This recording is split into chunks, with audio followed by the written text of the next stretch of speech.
Hello friends, आप सभी लोगों का स्वागत है आपके अपने YouTube channel math classes with Javed sir में। तो आज की क्लास में हम लोग डिस्कस करने वाले हैं 7 और 8 मई 2026 के इम्पोर्टेंट करंट अफेयर्स को।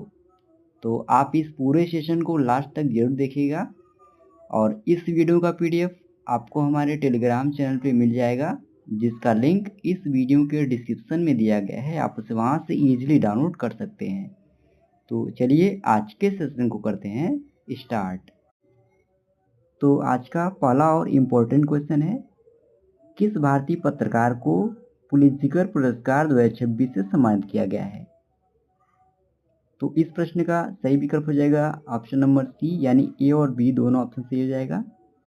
तो अभी भारतीय पत्रकार आर.के. आनंद और सुपर्णा शर्मा को सचित्र रिपोर्टिंग और टिप्पणी श्रेणी में 2026 का पुलित्जर पुरस्कार प्रदान किया गया है।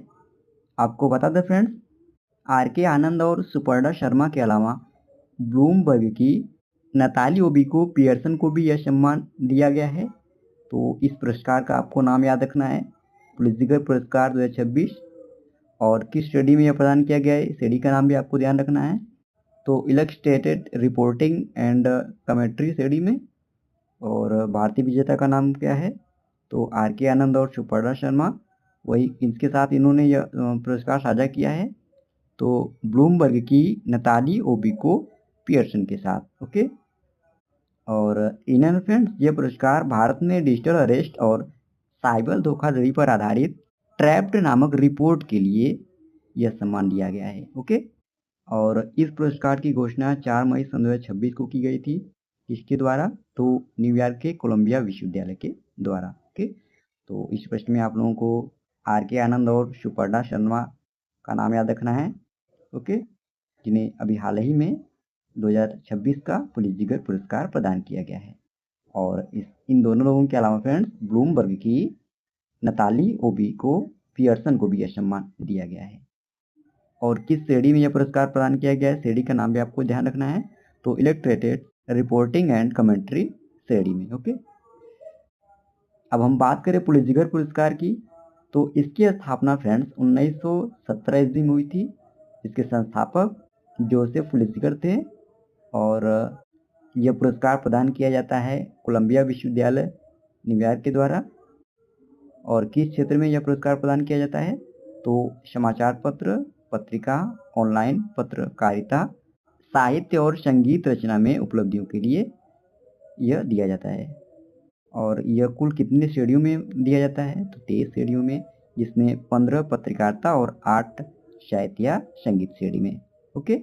और इस पुरस्कार में फ्रेंड्स, पुरस्कार राशि के तौर पर प्रमाण पत्र और साथ में $15,000 नगद राशि दी जाती है। तो इतना आप ध्यान रखेंगे। अगले प्रश्न में हम लोग चलते हैं। अगला प्रश्न है, टाइम्स हायर एजुकेशन यानी द एशिया यूनिवर्सिटी रैंकिंग 2026 में भारत का शीर्ष संस्थान कौन सा है? तो इसका सही विकल्प हो जाएगा बी, यानी IISc बेंगलुरु। तो अभी टाइम्स हायर एजुकेशन यानी द एशिया यूनिवर्सिटी रैंकिंग 2026 में भारतीय विज्ञान संस्थान बेंगलुरु भारत का शीर्ष संस्थान बना है। आपको बता दें फ्रेंड्स, यह शीर्ष 50 में शामिल होने वाला एकमात्र भारतीय संस्थान है जिसने 65.1 के कुल स्कोर के साथ एशिया में 43वां स्थान हासिल किया है। अब अगर हम एशिया के शीर्ष 3 संस्थान की बात करें, तो चीन के सिंघुआ विश्वविद्यालय ने लगातार 8वें वर्ष 93.6 स्कोर के साथ पहला स्थान हासिल किया। इसके बाद दूसरे स्थान पर पेकिंग विश्वविद्यालय, इसने 93.1 स्कोर के साथ दूसरा स्थान।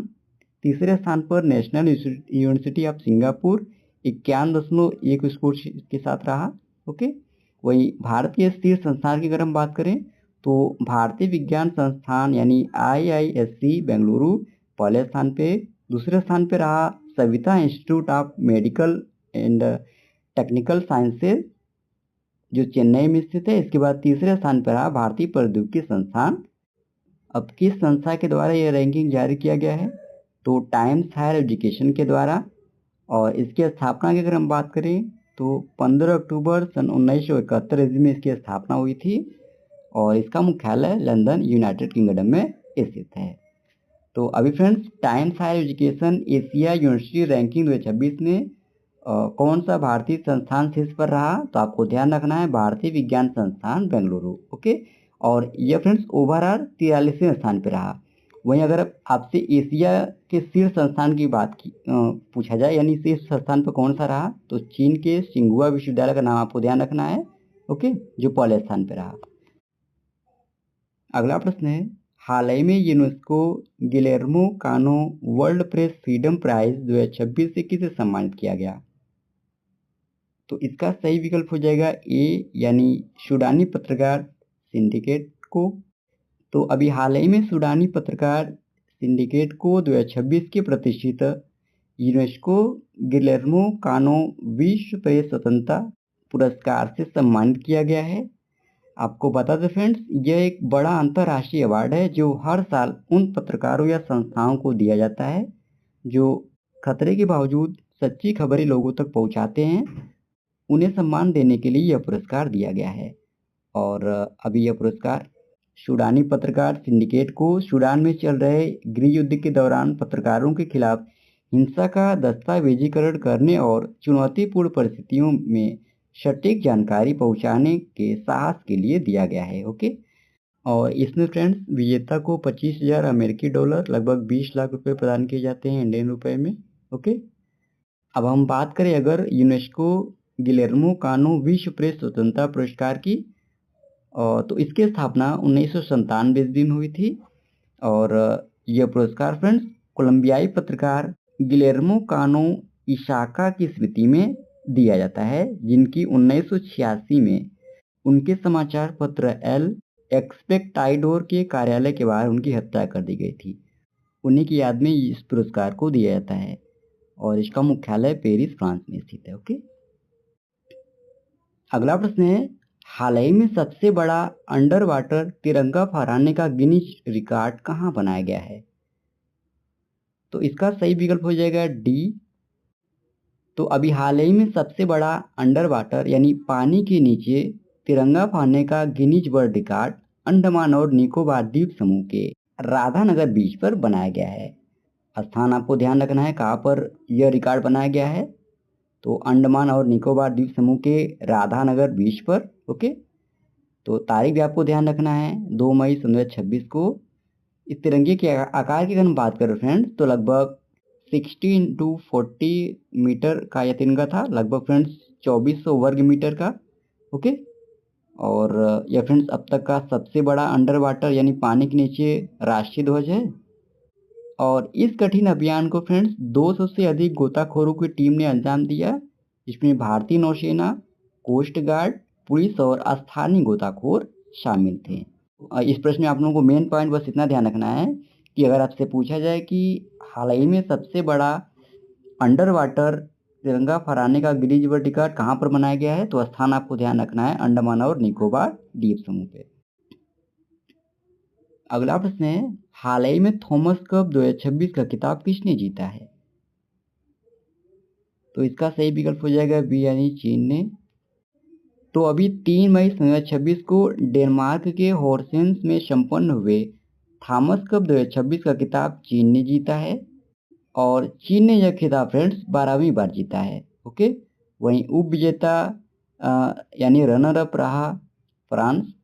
अब इसमें हम अगर भारत के प्रदर्शन की बात करें, तो भारतीय पुरुष टीम सेमीफाइनल में फ्रांस से 0-3 से हारकर बाहर हो गई और उसे कांस्य पदक यानी ब्रॉन्ज मेडल से संतोष करना पड़ा। इस बार के संस्करण की अगर हम बात करें तो 34वां संस्करण आयोजित किया गया। मेजबान देश था डेनमार्क। आयोजन तिथि की बात करें यानी कब से कब तक इस टूर्नामेंट का आयोजन किया गया था, तो 24 अप्रैल से 3 मई 2026 तक। ओके, इतना आप ध्यान रखेंगे। अब हम थॉमस कप की अगर हम बात करें इसकी स्थापना की, तो 1929 ईस्वी में इसकी स्थापना हुई थी। इसके संस्थापक थे सर जॉर्ज एलन थॉमस और पहला थॉमस कप 1948 से 1949 में आयोजित किया गया था, जिसका खिताब मलेशिया ने डेनमार्क को हराकर जीता था। तो अभी हाल ही में थॉमस कप 2026 का खिताब किसने जीता है, तो टीम का नाम आपको ध्यान रखना है चीन ने। किसको हराकर, तो फ्रांस को हराकर। और चीन ने यह 12वीं बार खिताब जीता है, यह भी ध्यान रखना है। और इसमें फ्रेंड्स भारतीय टीम ने कौन सा पदक जीता था यह भी आपको ध्यान रखना है। तो अपने भारत देश में इसमें सेमीफाइनल में फ्रांस से हारकर कांस्य पदक जीता था, इतना आप ध्यान रखेंगे। अगला प्रश्न है, किस राज्य ने गिग श्रमिकों के लिए भारत की पहली डिजिटल शिकायत निवारण प्रणाली शुरू की है? तो इसका सही विकल्प हो जाएगा बी यानी कर्नाटक ने। तो अभी कर्नाटक सरकार ने 1 मई 2026 को गिग वर्कर्स यानी डिलीवरी बॉय, कैब ड्राइवर के लिए देश का पहला डिजिटल शिकायत निवारण सिस्टम लॉन्च किया है। इस पहल की शुरुआत friends Karnataka platform based gig workers board के द्वारा शुरू की गई। और अब फ्रेंड्स गिग वर्कर्स वेतन, इंसेंटिव, काम की स्थिति और विवादों से संबंधित शिकायतें दर्ज करा सकते हैं, जिसमें शिकायतें integrated public grievance redressal system portal के माध्यम से दर्ज और ट्रैक की जा सकती है। इसके उद्देश्य की अगर हम बात करें फ्रेंड्स, तो गिग इकोनॉमी में पारदर्शिता, जवाबदेही और समय पर समाधान सुनिश्चित करना इसका उद्देश्य है। और अब फ्रेंड्स इससे कर्नाटक प्लेटफॉर्म बेस्ड वर्कर्स को औपचारिक सुरक्षा प्रदान करने वाला यह देश का पहला राज्य बन गया है। ओके, तो अभी आपको ध्यान रखना है फ्रेंड्स, कि अगर आपसे क्वेश्चन पूछा जाए कि गिग वर्कर्स के लिए देश का पहला डिजिटल शिकायत निवारण सिस्टम किस राज्य सरकार के द्वारा लॉन्च किया गया है, तो राज्य का नाम आपको ध्यान रखना है कर्नाटक राज्य सरकार। अगला प्रश्न है, भारतीय रेलवे का नया रेलवे जोन कौन बना है? तो इसका सही विकल्प हो जाएगा बी यानी दक्षिण तट रेलवे। तो अभी दक्षिण तट रेलवे यानी साउथ कोस्ट रेलवे यह भारतीय रेलवे का नवीनतम और 18वां रेलवे जोन बना है। इसका मुख्यालय फ्रेंड्स विशाखापट्टनम आंध्र प्रदेश में होगा। ओके, और यह 1 जून 2026 से पूर्ण रूप से संचालित किया जाएगा। यह जोन फ्रेंड्स पूर्वी तटीय रेलवे और दक्षिण मध्य रेलवे के वोल्टवेयर डिवीजन को पुनर्गठित करके बनाया जाएगा। ओके, तो मेन पॉइंट आपको बस ध्यान रखना है, इस नए जोन का नाम आपको याद रखना है दक्षिण तट रेलवे। इसका मुख्यालय कहाँ पर होगा? तो विशाखापट्टनम में। और यह कौन सा जोन होगा? तो 18वां जोन। और इसमें शामिल डिवीजन की अगर हम बात करें तो विजयवाड़ा, गुंटूर, गुंटकल डिवीजन इसमें शामिल होगा। ओके, अगला प्रश्न है, 2026 के नोबेल शांति पुरस्कार के लिए किस भारतीय को नॉमिनेट किया गया है? तो इसका सही विकल्प हो जाएगा डी यानी अरुणाचलम मुरुगनाथम को। तो अभी 2026 के नोबेल शांति पुरस्कार के लिए भारत के प्रसिद्ध सामाजिक उद्यमी अरुणाचलम मुरुगनाथम को नॉमिनेट किया गया है, जिन्हें फ्रेंड्स पैडमैन के रूप में भी जाना जाता है। आपको बता दें फ्रेंड्स, साल 2026 में शांति पुरस्कार के लिए दुनिया भर से कुल 287 उम्मीदवारों को नॉमिनेट किया गया है। इस सूची में 208 व्यक्ति शामिल हैं, जबकि 79 अलग अलग संगठनों के नाम भी इसमें शामिल। आपको बता दें फ्रेंड्स, अरुणाचलम मुरुगनाथम ने कम लागत वाली सेंट्रीफ्यूज मशीनें बनाकर ग्रामीण महिलाओं को आत्मनिर्भर बनाया है। इस योगदान के लिए उन्हें इसके लिए नॉमिनेट किया गया है, और इन्हीं कार्यों से प्रेरित होकर उन पर बॉलीवुड फिल्म पैडमैन भी सन 2018 में बन चुकी है। ओके, तो अभी आपको इस प्रश्न में आप लोगों को इनका नाम मेन पॉइंट याद रखना है, अरुणाचलम मुरुगनाथम, जिन्हें अभी हाल ही में फ्रेंड्स 2026 के नोबेल शांति पुरस्कार के लिए नॉमिनेट किया गया है। अगला प्रश्न है, भारतीय सेना ने किस देश के साथ द्विपक्षीय सैन्य अभ्यास सिम्बेक्स 2 2026 का आयोजन किया? तो इसका सही विकल्प हो जाएगा कंबोडिया के साथ। तो अभी भारत और कंबोडिया के बीच सिम्बेक सेकेंड द्विपक्षीय सैन्य अभ्यास का आयोजन किया जा रहा है। इस बार के संस्करण की अगर हम बात करें तो यह दूसरा संस्करण होगा, और आयोजन तिथि की बात करें तो 4 से 17 मई 2026 तक इसका आयोजन हो रहा है। और कहाँ पर? तो कंबोडिया के कंबोग स्प्यू प्रांत में स्थित royal Cambodian air force training centre camp basin में। ओके, और इसके मुख्य उद्देश्य की अगर हम बात करें तो इसका मुख्य उद्देश्य उप पारंपरिक और अर्ध शहरी परिवेश में आतंकवाद रोधी अभियानों का अभ्यास करना। और इस अभ्यास का फ्रेंड्स पहला संस्करण 2025 में पुणे में आयोजित किया गया था। यह पॉइंट भी आपको ध्यान रखना है। ओके, अगला प्रश्न है, हाल ही में विश्व पुर्तगाली भाषा दिवस कब मनाया गया है?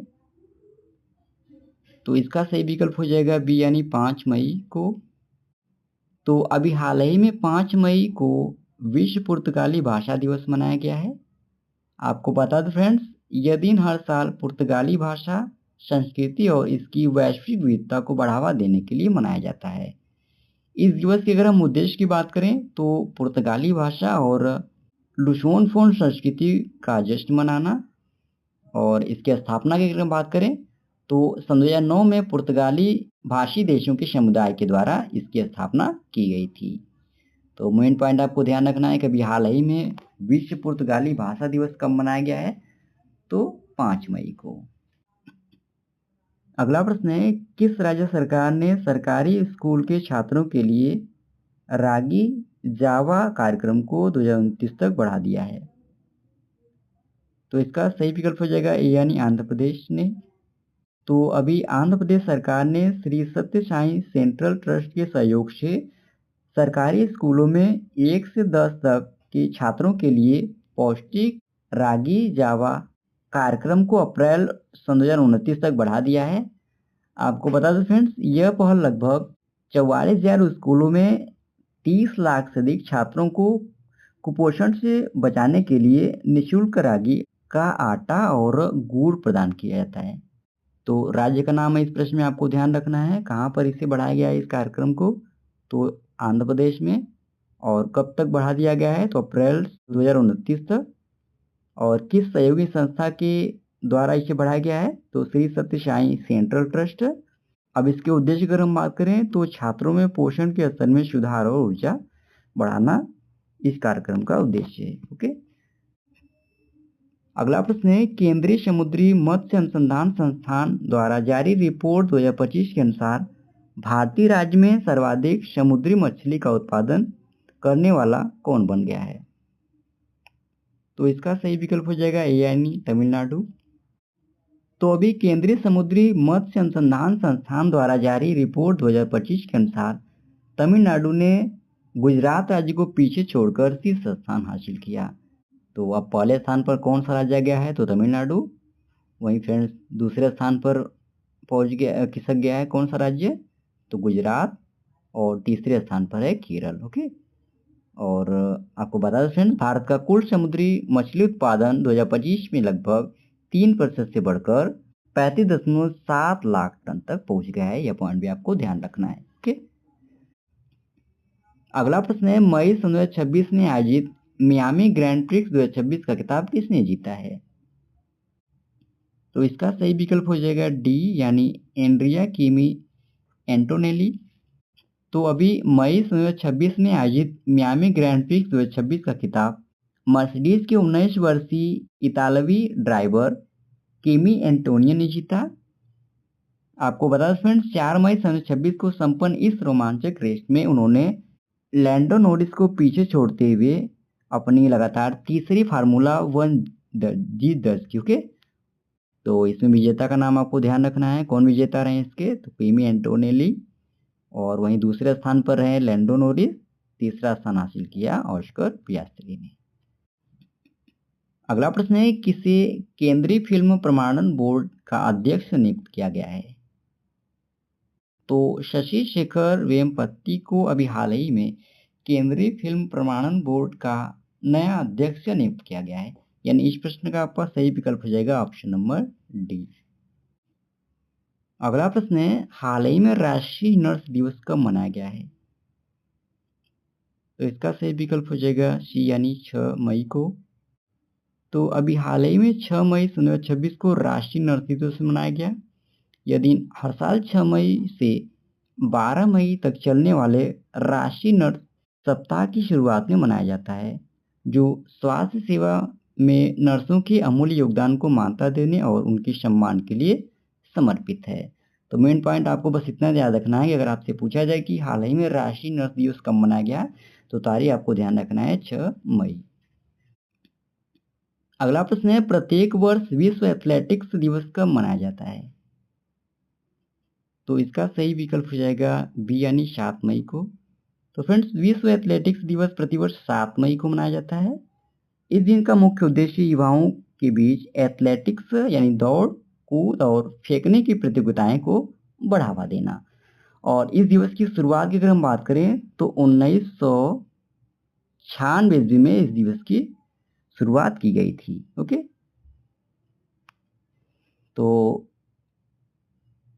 इसी प्रश्न के साथ ही फ्रेंड्स, ये आज का हमारा डेली करंट अफेयर्स का सेशन समाप्त होता है।